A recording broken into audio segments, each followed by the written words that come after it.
एक ना पुरानी कहावत थी, उत्तम खेती, मद व्यापार, निखिद नौकरी।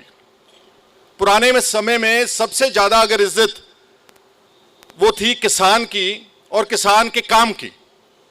और इस देश को आजाद करने में भी सबसे ज्यादा अगर आप ध्यान से देखेंगे, इतिहास को फरोलोगे तो सबसे ज्यादा जो योगदान डाला किसान इस देश को आजादी की लड़ाई में अंग्रेजों के खिलाफ और उससे पहले मुगलों के खिलाफ, वो किसान ही करते थे, गांव के लोग ही करते थे ना। शहर का आदमी जो आराम से बैठा है, व्यापार करता है, वो कहाँ, उसके पास समय ही नहीं है, उसके पास हिम्मत भी नहीं है। तो ये आप लोगों ने लड़ाई लड़ी। आज भी अगर देश को हिफाजत कर रहे हैं पाकिस्तान और चाइना के बॉर्डर्स के ऊपर, नॉर्थ ईस्ट के ऊपर, वो किसानों के ही पुत्र हैं, आपके ही बच्चे हैं, जो जवान जिनको कहलाते हैं, जिनका नारा यहां पर दिया गया, जय जवान और जय किसान। लेकिन अफसोस है कि इस देश को आजाद हुए अब ऑलमोस्ट 78 साल हो गए हैं। अगर सबसे ज्यादा पिछड़ा वर्ग है इस देश में, अब सबसे ज्यादा पिसा हुआ वर्ग है, सबसे ज्यादा लताड़ा, जिसमें पंजाबी में बोलते हैं कमजोर, वो किसान है। आपको अपनी फसल, आपकी जो मेहनत करके आप, पहली बात तो सारे देश में, भारत में वो प्रबंध ही नहीं है, पानी का साधन नहीं है, वहां पर बिजली का साधन नहीं है आपके खेतों में। लेकिन जहां जहां है जो आप मेहनत करते हो, उसका आपको पिछले काफी अरसे से ठीक दाम ही नहीं दिया जा रहा। तभी तो आप लोग अब इतनी बड़ी एजिटेशन खड़ी की, दिल्ली के बॉर्डर्स के ऊपर 1.25 साल बैठे रहे, 600-700 किसान मर गए। लेकिन आपको बजाय कि आपकी बात मानने के, आपके ऊपर मजाक उठाए गए, तंज उठाए गए कि ये तो देश विरोधी हैं, ये तो उग्रवादी लोग बैठे हैं। ये इस देश के ऊपर राज करने वाले आप लोगों को समझते हैं। इससे पहले कि मैं अपने वक्तव्य को आगे बढ़ाऊं, जिनके बिहाफ पर, जिनकी ओर से मैंने आप सबका स्वागत किया, उस चीज पे आप गौर करिएगा। आदरणीय कांग्रेस अध्यक्ष मल्लिकार्जुन खड़गे जी ने व्यक्तिगत रूप से आज सुबह ही 12 बजे उनके साथ भेंट थी और उन्हें भी जानकारी थी कि आज बहुत ही महत्वपूर्ण और ऐतिहासिक खाप पंचायत की बैठक आज एआईसीसी में है और उनकी दिली इच्छा थी कि आप सब लोगों से आएं और आप सब लोगों से व्यक्तिगत रूप से मिलें। लेकिन अपने संदेश के साथ कि बहुत जल्द ही उत्तर प्रदेश की सरजमीन पर आप सब लोगों के साथ, आप सब लोगों के साथ एकता प्रदर्शित करते हुए, आप सब लोगों की मांगों का पुरजोर समर्थन करते हुए बहुत जल्द ही वे उत्तर प्रदेश की धरती में हमसे, आपसे, सबसे आकर मिलेंगे। और उन्होंने साथ ही अपना संदेश दिया है। उत्तर प्रदेश से आए सभी मेरे प्रिय खाप सदस्यगण, अखिल भारतीय कांग्रेस कमेटी के मुख्यालय में आयोजित आज की बैठक के लिए हार्दिक शुभकामनाएं। यह अवसर सामाजिक एकता, समरसता और प्रगति के लिए विचार विमर्श का एक महत्वपूर्ण मंच है। मुझे विश्वास है कि आपकी यह बैठक समाज के कल्याण और देश के विकास के लिए सकारात्मक दिशा में एक नया कदम उठाने में सहायक होगी। कांग्रेस पार्टी हमेशा सदैव सामाजिक न्याय और समावेशी विकास के लिए प्रतिबद्ध रही है। आप सभी के विचार, अनुभव और सुझाव इस दिशा में हमारे प्रयासों को और सशक्त करेंगे। इस बैठक के माध्यम से हम एक ऐसे समाज की नींव रखें जो समानता, सम्मान और सहयोग पर आधारित हो। अखिल भारतीय किसान कांग्रेस सम्माननीय चेयरमैन अध्यक्ष और उनके पूर्ण टीम के साथ इस महत्वपूर्ण आयोजन के लिए पुनः शुभकामनाएं और सफलता की कामना करता हूं। आपका मल्लिकार्जुन खड़गे, अखिल भारतीय कांग्रेस कमेटी अध्यक्ष। साथियों, इस संदेश को मैं भाई अखिलेश जी के माध्यम से आदरणीय चेयरमैन साहब को सौंपता हूं, जो कि विशेष रूप से उन्हें समर्पित किया गया है। उत्तर प्रदेश में किसान, सिर्फ उत्तर प्रदेश में ही नहीं बल्कि पूरे देश में आज किसान ना ही सिर्फ इस देश के अन्नदाता के रूप में, लेकिन इस देश की अर्थव्यवस्था की सबसे बड़ी रीढ़ की हड्डी है। जितने भी वक्ताओं ने, जितने भी आदरणीय हमारे खाप के सम्माननीय नेताओं ने, मुखियाओं ने जो भी अपने यहां विचार रखे, उन विचारों को 100% अपना समर्थन देते हुए, उसे आत्मसात करते हुए और आने वाले दिनों में उत्तर प्रदेश की रणनीति के तहत किसान की ताकत को जोड़ते हुए, और ना ही सिर्फ उत्तर प्रदेश की सरकार को, लेकिन पूरे देश की इस सरकार को भी किसान की मांगों को लेकर उस सच्चाई तक और उन्हें एहसास कराते हुए उन्हें झुकने पर फिर एक बार हम मजबूर करेंगे। इन इरादों के साथ मैं पुनः एक बार आपका अभिनंदन करता हूं। पिछले दिनों प्रदेश अध्यक्ष अजय राय जी ने जब उत्तर प्रदेश का कमान संभाली, तो मैं आपको उस चीज का स्मरण कराना चाहूंगा कि उसकी शुरुआत पश्चिम उत्तर प्रदेश से ही उत्तर प्रदेश यात्रा के रूप में उन्होंने जन जागरण यात्रा के रूप में शुरुआत की थी।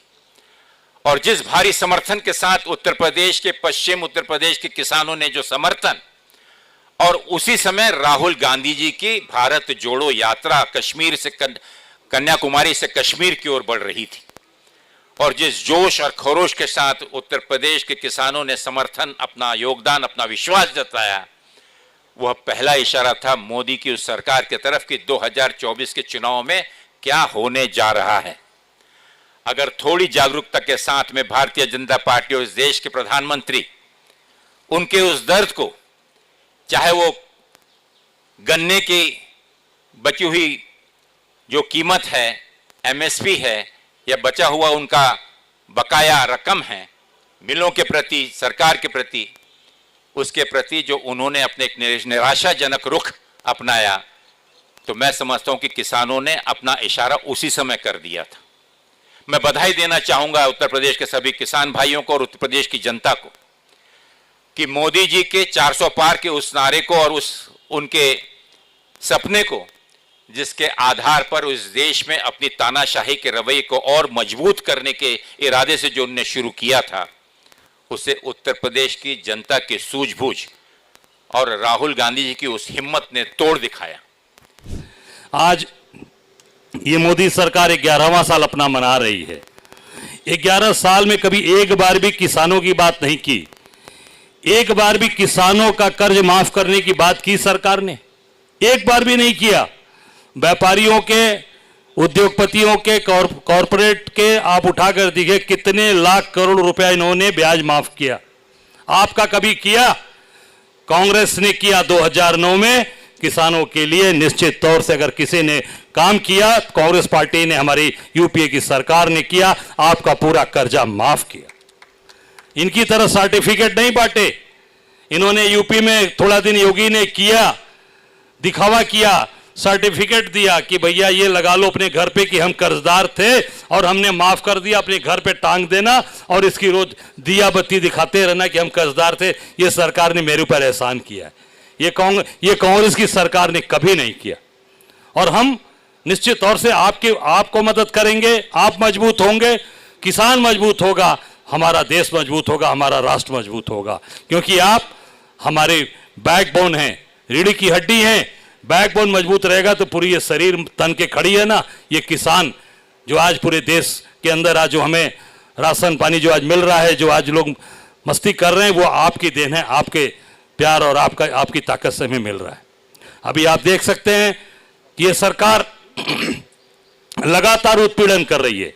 हम सब लोग, जैसा हमारे अभी चौधरी वीरेंद्र सिंह जी ने कहा, उसमें 4 बातें उन्होंने कही कि 4 लोग को ये सरकार टारगेट की हुई है। उसमें एक बात और जोड़ना चाहूंगा, 5वां भी जोड़ लीजिए। उसमें जो 5वां टारगेट है वो हमारे नेता आदरणीय राहुल गांधी और कांग्रेस पार्टी को भी पूरी तरीके से टारगेट करके और कमजोर करने का प्रयास ये करेंगे। पर इतना मैं आपको विश्वास दिलाता हूं, जब तक हम सब लोग मजबूती के साथ उनके साथ खड़े हैं, पूरी ताकत के साथ खड़े हैं, मोदी नहीं, मोदी के जो और भी जो उनका जो मदर जो सिस्टर बोला जाता है, मदर संघ, वो भी उनका कुछ नहीं बिगाड़ पाएगा। पर हमें मजबूती उनको देना है, उनको ताकत देनी है। हम सब लोग मिलकर कंधे से कंधा मिलाकर खड़े रहें।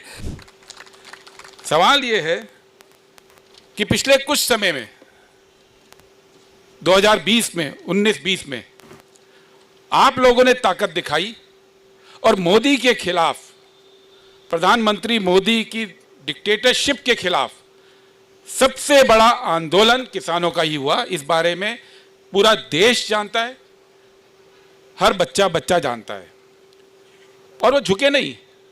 अभी चौधरी साहब शुरू में बोल रहे थे तो उससे मुझे बात याद आ गई कि कैसे उस आंदोलन के अंदर लोग सोच रहे थे कि 15 दिन में 20 दिन में निपट जाएगा, कहाँ तक खाने को आएगा, कैसे लोग बैठेंगे। तो मुझे याद है गाजीपुर बॉर्डर पे भी लोग बैठे थे और वहाँ पे जी टीवी की एक रिपोर्टर एक बहुत बुजुर्ग से, वो सिख किसान थे, होंगे 70-75 साल के, उनके पास माइक लगा दिया कि बताइए यहाँ पे कितने दिन तक खाना खिला पाएंगे, कितने दिन तक लंगर चलेगा। तो उनका जवाब मुझे याद है कि ये बाबा नानक की फौज है, 550 साल से चल रहा है लंगर, आगे कब तक चलेगा वो ही जाने। और वही हुआ। इस देश के किसानों ने मोदी जी को घुटने टेकने पर मजबूर किया था। वो नेशनल चैनल पर आए थे, उन्होंने वायदा किया था कि किसान कानून, काले कानून वापस लेंगे, और उसके बाद चिट्ठी लिखकर आप सबसे वायदा किया था कि उन कानूनों पे चर्चा होगी और आपकी मांगे मानी जाएंगी। ये ऐसे प्रधानमंत्री हैं, लिखकर भूल गए। दिसंबर 21 की बात है, 3.5 साल हो गए, दोबारा चर्चा आपसे नहीं की। आपकी कौम वो कौम है जिसकी जबान की कीमत होती है। मुंह से बात बोल दी तो दुनिया इधर की उधर हो जाए। यह कहा जाता है पश्चिमी यूपी के जाट समाज के बारे में कि मुंह से बात निकल जाए तो वो हिल नहीं सकती। आज उस समाज को लिखी हुई बात पे धोखा इस देश के प्रधानमंत्री ने दिया है। कि जितना मेरा राजनीतिक अनुभव है, मैंने ये देखा है कि चौधरी जहां वोट डालते हैं सरकार वहीं बनती है। वो चाहे उत्तर प्रदेश हो, चाहे वो हरियाणा हो, या फिर देश का चुनाव हो। तो चौधरी साहब यहाँ आए हैं, नतमस्तक होकर हम आपका स्वागत करते हैं। और जो दूसरी बात कहना चाहता हूँ, उसी से जुड़ी बात कहना चाहता हूँ। मेरे पहले भी दूसरे वक्ताओं ने ये बात कही कि 2024 के पहले भी आंदोलन चल रहा था और आप सब एकत्रित होकर यहाँ राष्ट्रीय धरने पर तो बैठे थे। पश्चिम उत्तर प्रदेश में भी आप अपनी लड़ाई लड़ रहे थे और आपका एक नेता था, लेकिन इससे पहले कि आपको पता होता, आपके साथ धोखा हो गया।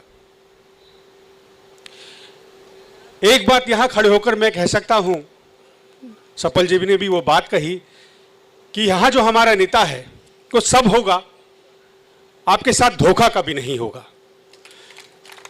उनकी बात पत्थर की लकीर होती है।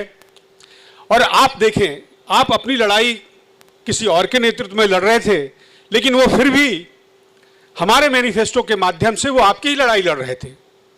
वो आपके एमएसपी की गारंटी की बात कर रहे थे, आपके साथ न्याय की बात कर रहे थे। तो मैं ये कहूँगा कि संगठित रहिएगा, एकत्रित रहिएगा, धोखा मत खाइएगा, गुमराह मत होइएगा। और तीसरी बात जो कहना चाहता हूं कि हम सब ठगे गए हैं। संयोग है ये कि आज ये सरकार अपना 11वां साल मना रही है, आज ही के दिन।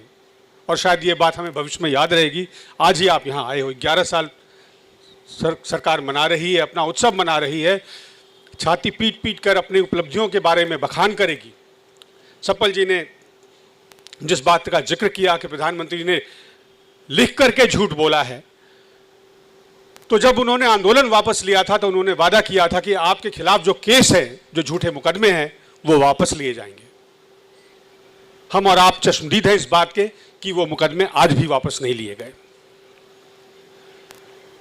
और जिस एमएसपी की बात थी, अभी 10 दिन पहले एमएसपी को जो है सरकार ने फिर से घोषित किया है।